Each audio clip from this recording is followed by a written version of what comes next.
I think the best water that feels like ocean water feels the best. Yeah. Like when you swim in ocean water, there's something about ocean water where it's not just water. It feels alive.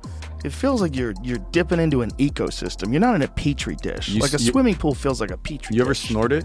Snort? Yeah, ocean water? Yeah, like What do you think the answer to that question I don't know, would be? like, but you. I mean, accidentally. Yeah. I've got it up my nose accidentally, but I didn't snort it for effect, though. I'm not trying to do it there was, when I meet old healthy people, I always ask them like, "What's your secret?" And he said, "I snort salt water like when I go swimming." Oh, and he takes a little bit in his hand and he swims and he goes. And it burns like this, and he goes, and this guy swears by it. He's like, I fucking love it. I'm like, all right, So I tried it. It did burn.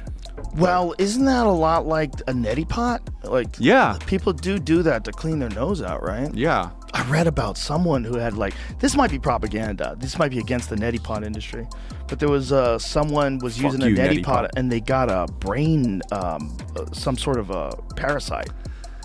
And look, there's always gonna be like one, right? There's always gonna be. We should live in fear. That's what I'm saying. We should just live in fear. I snort salt water. I live in Seattle. Is it real? Yeah. What is it? So someone in Seattle, did they just snort? A man dies of a brain-eating amoeba, possibly from rinsing his sinuses with tap water. This one is in Florida. Oh, that's in Florida. So there's more than one. You heard Steve-O's bit about this, right? No, but if that shit gets in your brain from tap water, like what about when you swallow it?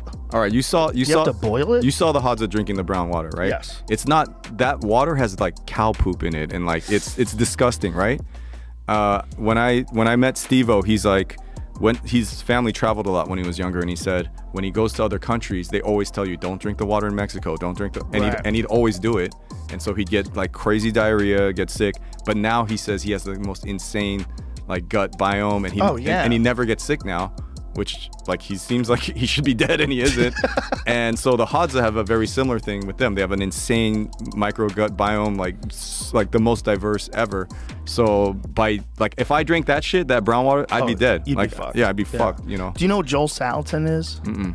Joel Salatin is he's one of those guys who's he does these farms where all the animals on the it's called polyface farms. All the animal on the farms, they all work together. It's called regenerative agriculture. Yeah. So there's no pesticides, no herbicides, and it's all just about moving the animals around and having them. And he drinks out of the cattle, those fucking buckets where the cows drink out, those long trough. The trough. Yeah. He drinks the water out of that for his own gut biome. All right, so.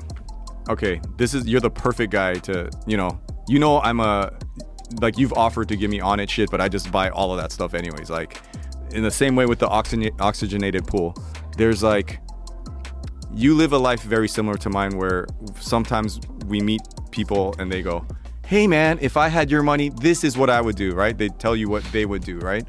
So at one point I'm sitting there winning the video game of money and I go, you came to my warehouse years ago, right? Like, yeah. I'm like, I had this like 20, 30,000 dope spot downtown. That was dope. But I was like, dude. I was like, damn, this is how famous artists should live. This is fucking badass.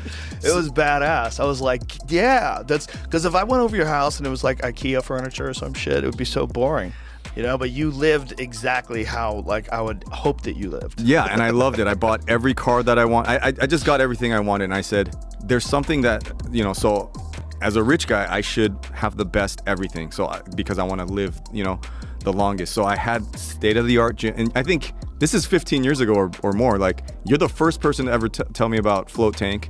You're like, here's my float tank guy. I had the float tank. I had the UV spa. I had everything. I had the ice bath, all the shit. I had the best, most expensive weights. The smoothie that I'm having every morning is like $1,000. I don't know if it's 1,000, but it has placenta, human placenta. Jesus. It has 2 eggs, shell on, not washed. Banana sticker on. Shell on, not washed. I saw Arnold Schwarzenegger do it. So banana peel on, like a whole bitter melon, like the most disgusting shake ever. Like every single powder at Erewhon that costs like $100, the $300 like honey, the Manuka honey, Siberian cedar, pine oil, like every single thing that someone says is good. It tastes like shit, and I just down it. And I have like the $600 trainer that shows up to my house, and I realized like it was kind of like I'm gonna live long and be healthy, but like it felt lonely. I'm paying a guy to be here, and like the thing that I was missing in my life was accountability, because there was no I want a life where I have no accountability. I want to be like a kid. I want to be Robin Hood or Peter Pan forever. And so people were like, oh, if money will keep you accountable. If you're paying someone $600 an hour, like you're definitely going to show up to that appointment. I'm like, no, I'm not. So I found this guy, this rogue trainer that like my friend was like, I know a guy. And I was like, well what's this guy? Like the money thing's not going to, he's like, he hits you. And I was like, hits what? You? Yeah, he hits you. You got to sign a contract and stuff. And it's like, are you okay? Because this is, and he only like has like 3 clients and they're all super rich. All in the hospital. Yeah, he's like, you will get into shape, but you have to sign this thing that says I'm allowed to come over to your house. You have to give me a key to your house. Oh my God. And so like, and for someone like me who likes pain, I'm like, I don't give a fuck, you know? And so I missed my first, dude, not exaggerating, I missed it by 2 minutes. Like I had to be there. He runs up the stairs, and my mom happened to be stopping at my house to drop off kimchi. So she sees a huge guy, Russian guy, run up the stairs and start pummeling my sternum. And she screams like, ah! And I was like, ah! Oh my God. I was like, Mom, I paid this guy to do this. Oh my God. And that scared the shit out of me. Like my mom like almost had a heart attack. I was like, Mom, I'm sorry. And then I sat there and I was like, this ain't it. Like, this ain't it, you know? So, and I don't want to give away my exact location, but like currently this might be going further the complete opposite side of the spectrum, but I go to one of the shittiest 24-hour fitnesses in LA. I mean, there's a guy popping zits and shaving his neck and wiping his ass in the sink. There's always a homeless guy in the sauna doing push-ups.